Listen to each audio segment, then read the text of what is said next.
the studio that we're live. And we'll see what happens. Patience is a virtue. Something I haven't got, patience. That's why I don't knit, because I wouldn't want to start knitting a jumper and then waiting for months before I finish it. I'd rather buy one and wear it straight away. It's probably why I don't bake either. I'd rather go and buy a cake and I can eat it. Aha. Aha. Well, that was an adventure, Angelika. Shall we both come on screen? Yeah. So there you are, an adventure. What we're going to do is we're going to move things around. So there we are, as normal, but we need to make one change. That's that change. And I need to go there. I'm ready. Okay. Hello, Angelika. Hello, Steven. Right. Welcome to the show, everyone. This is Ask Angelika, German sentences for badminton order. Oh, I just put badminton. Season 6, episode 4. Angelika, would you like to tell us more? Yeah, the word was players was missing, wasn't it? But that's all right. Doesn't really matter. It's still for badminton. Yeah, we're continuing our season with sports. I mean, I start off with sports. I may use some hobbies at a later date as well. But we've done a couple of sports. So these are sentences that you may hear in Germany if you wanted to play badminton, or you may ask or anything like this. So they're all badminton playing related sentences. Brilliant. Okay, let's come back. So you are not like that. No, come here. Right. You're watching Ask Angelika Season 6, Episode 4, all about badminton. Now, the way this works is Angelika's put together 9 sentences in German. I'll read them out. Angelika will correct my pronunciation, and then we'll go on to translate them. If you want to read them at the same time as I do, please do. We can't hear you, and we could do with help with the translations sometimes. So let's go. Take that off screen and go for phrase 1. Kommst du mit Federball Badminton spielen? Yeah, kommst du mit Federball spielen? Or the question could be, kommst du mit Badminton spielen? Now, we're going to learn the difference between the two, but for the moment, are you coming to play badminton or Federball? Yeah, and when you see the translation, you'll notice that I've actually written badminton on there twice. So good, they named it twice. So now, that was my deliberate, because when I grew up, we learned how to play Federball. And then I don't know when it changed. At some stage, the Germans used the word badminton as well. And I assumed, and probably lots of other people as well, that they'd just taken on the English word because it's easier. And so I thought Federball or badminton would both be the translation for the game badminton. And that's how you would find it in the dictionary. If you look up in the dictionary, if you type in badminton, the English word badminton, you'll see it gets translated as Federball and badminton. But there is a difference between those two, which I wasn't aware until I did my research for today's show. And that is that Federball is your game that people do in their free time for fun. So you could play Federball in the garden because there is no net, there is no a court which looks exactly how it should be. All you need is the 2 rackets, the I can't think of the English word now, the shuttlecocks, and you start playing. And the idea is that you just play as long as possible without the shuttlecock hitting the floor. And that's Federball. Badminton, however, is the official sport. And that is in a badminton court with a net and with rules. So there is, and that's why I thought, well, I put it both in there because they're actually 2 different types of badminton. The one is the one that you can play in the garden, when you're young and you've been given a badminton set and you're just saying, come on, let's play, and you go out there and you just throw it, not that one there. And whereas that's Federball, and badminton is the official game with the rules and internationally recognized game. Very good. Right, shall we carry on with phrase 2 then, which is about badminton or about badminton, but it's definitely badminton. Phrase 2, kann ich einen Badmintonschläger ausleihen? Ausleihen, ja. Kann ich einen Badmintonschläger ausleihen? Can I?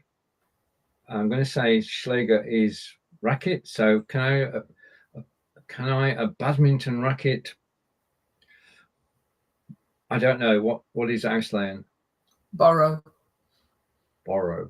It's all being well and good saying, are you coming playing badminton with us if I haven't got a racket? So I may need to borrow one.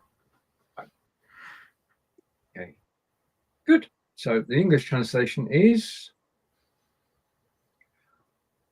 can I borrow a badminton racket? So if you both got rackets, then the game can start. Yeah. Okay. Phrase 3. Möchtest du Einzel oder Doppel spielen? Yeah. Now this is a pure badminton sentence. You wouldn't do that if you play Federball. So, möchtest du Einzel oder Doppel spielen? Doppel is double. So Einzel must be single. Would you like to play singles or doubles? Yeah, exactly. Which you can do with badminton. You can't really do it with Federball. With badminton, you can either have one person on each side of the court or two people. Or two people. Doubles. So I think the net is helping there. With if you want to be same as with tennis, you can play with two. If you don't play with the net and you're just messing about, it's probably a bit difficult. Indeed. Do you want to play singles or doubles? So phrase 4. Badminton läuft in Sätzen ab. Badminton läuft in Sätzen ab. Only close. Badminton läuft in Sätzen. Ab is short for something, isn't it? Well, it's a separable verb. So the verb is ablaufen. Okay. Now I know the English, so I'm going to go with badminton is played in sets. Yeah. But Sätze, the German word Sätze, actually can also be translated as sentences. But in this case, it means sets. Very good. Phrase 5. Wer zuerst 21 Punkte erreicht, gewinnt den Satz. Ja, wer zuerst 21 Punkte erreicht, gewinnt den Satz. Right, the first person to 21 points wins the set. Yeah. It's all stuff I didn't know either. Because we only, if at all, we would have only played Federball and probably in the back garden. As when you mentioned the subject, we had a sports hall in Burnley, and they had badminton courts, and we used to go and play badminton, and we played to the rules that you're actually talking about now. And we played in white, and we had trainers on and everything. Men in shorts and ladies in shorts too. Phrase 6. Wer zuerst 2 Sätze gewinnt, hat gewonnen. Wer zuerst 2 Sätze gewinnt, hat gewonnen. Right. Whoever wins 2 sets has won the match. Yeah.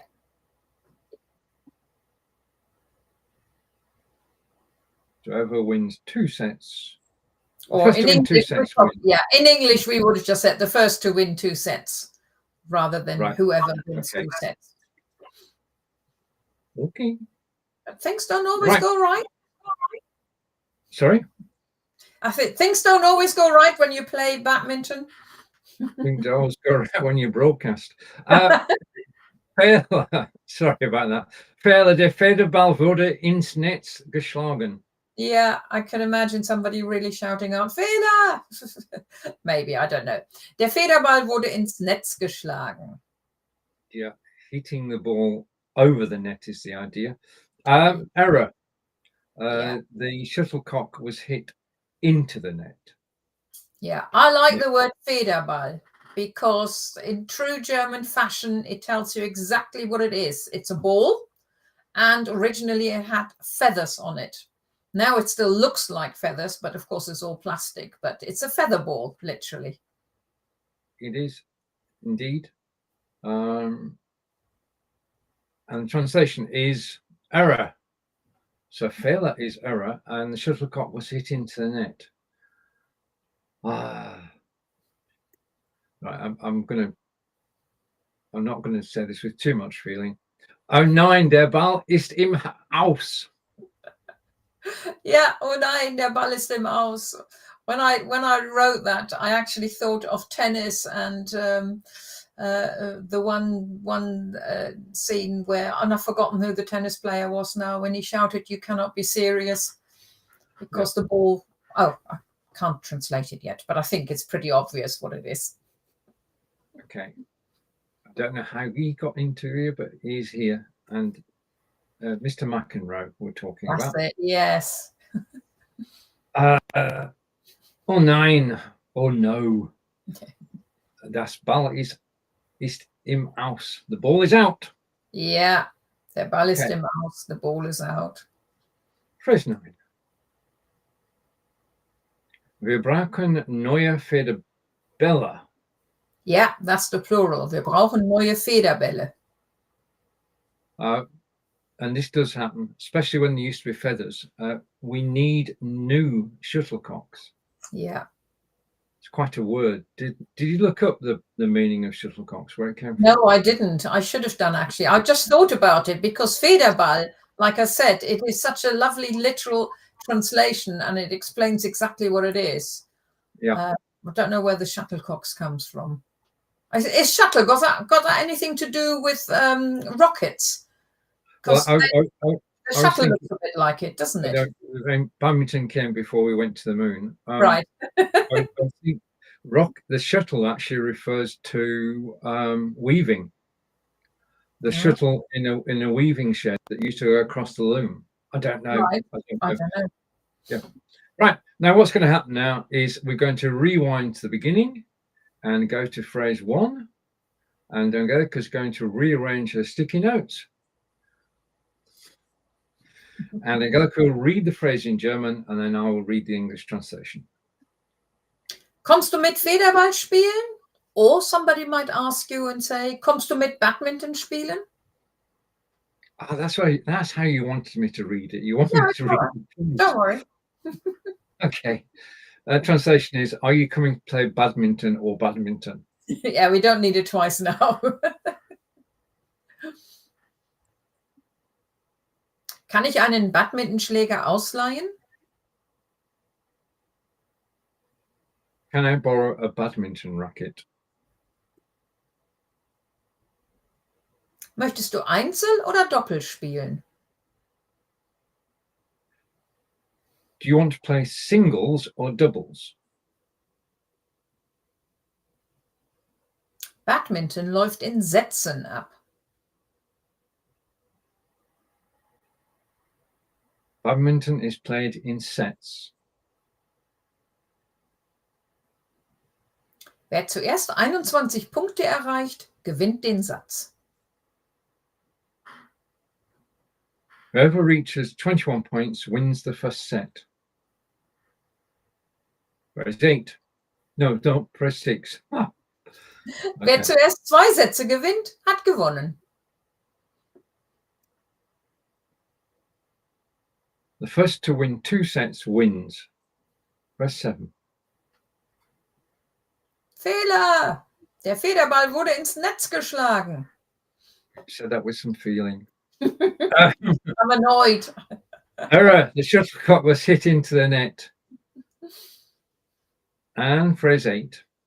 Oh nein, der Ball ist im Aus. Oh no, the ball is out. And phrase 9, which is somewhere down here. Wir brauchen neue Federbälle. And indeed we do, because we don't have any at all. We need new shuttlecocks. Now I'm going to bring in a picture onto the screen.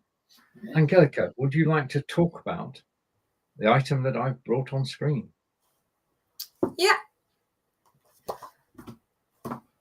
If you like these sentences, you're obviously, and you're enjoying them because you understand them, then you're not a beginner in learning German anymore. And you may even just teach yourself and continue teaching yourself. And I have shown once a diary which was a year of German learning. And this time it's a year of language learning.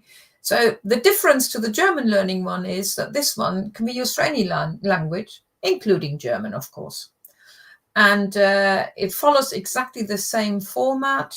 You have let me just find a page. For every week, you have 2 pages. One page where you can just write down what you've done. And it's entirely up to you. You might want to write down Monday, I did X, Y, and Z. Tuesday, I did this. Or you can write down some sentences like these, for example, because maybe you're just very interested in playing badminton and you wanted to learn those sentences, so you can put them in there. And at the end of the week, you can do a bit of feedback on the second page. There's 3 columns. I need more practice with whatever it may be. It could be badminton, but of course that's nothing to do with learning German. But I enjoyed something else. You always want to find something positive. Don't just always look at things that you still need to learn. Remind yourself of something that you really enjoyed, that you were really good at, or it was just fun. And some plans for next week. And in the language, in the German planner, at the bottom, I've got a German idiom, and this time I've just got some language relating phrases. And you also have at the front, which you can either fill in at the beginning or at the end, a monthly planner, or you can do it afterwards to keep track of what you've done. So it's just a really good way of keeping track of your own learning, and especially if you are not say taking weekly lessons where you're following a textbook, because then you just look in the textbook and you're now on page 25 instead of page 15. So here you can fill in everything that has been important to you. And writing, writing things down is a great way to remember them. Yeah. No. Yes, you're getting the spelling right, and you're putting it. If you did about badminton, then you'd have a page for badminton. You have all the sentences that you remember from today, and you could always go back to it later. Absolutely. Or if you come across, I mean, probably every learner, it doesn't matter which language you're learning, you may have a situation where you're stuck. And so maybe you're working on a particular grammar and you're really stuck and you're getting really frustrated and you think, oh, I'm no good at this, you know. Well, but if you have a look in your language folder again, but I enjoyed, oh yeah, remember, I enjoyed that. Oh, I enjoyed that. I need more practice with whatever. I've done that ages ago. I know what to do. It's just nice to remind yourself again, actually, my German, or whichever language you may be learning now, has improved immensely since I've done this. I will crack this next bit of grammar as well. No problem. Indeed. It's motivation. Indeed. Yeah. Well, we have talked about badminton. Are we going to have a game? No. Okay. That's because I mean, I played when I used to live back in Burnley, which is a while ago. I mean, we're back. Yeah. Okay. So enough of that. Shall we? As a child, I might have played Federball more badly than anything else. So I mean, if you wanted to win a game straight away, then yes, we can play. On that note, what are we talking about in 2 weeks' time? I'm not sure the exact sport, but as we've just had our first bit of frost and we've had a little bit of snow, which disappeared straight away. I know people who are in Australia now, they will go and relax by the pool because the weather will be nice and warm, but everybody around this area okay, we've got a frozen problem. I don't know whether you can hear me, Angelika. I can hear you. What we're going to do is say thank you for watching. Take care. We'll see you all again soon. And bye for now. Okay. Tschüss von mir. Und tschüss von mir.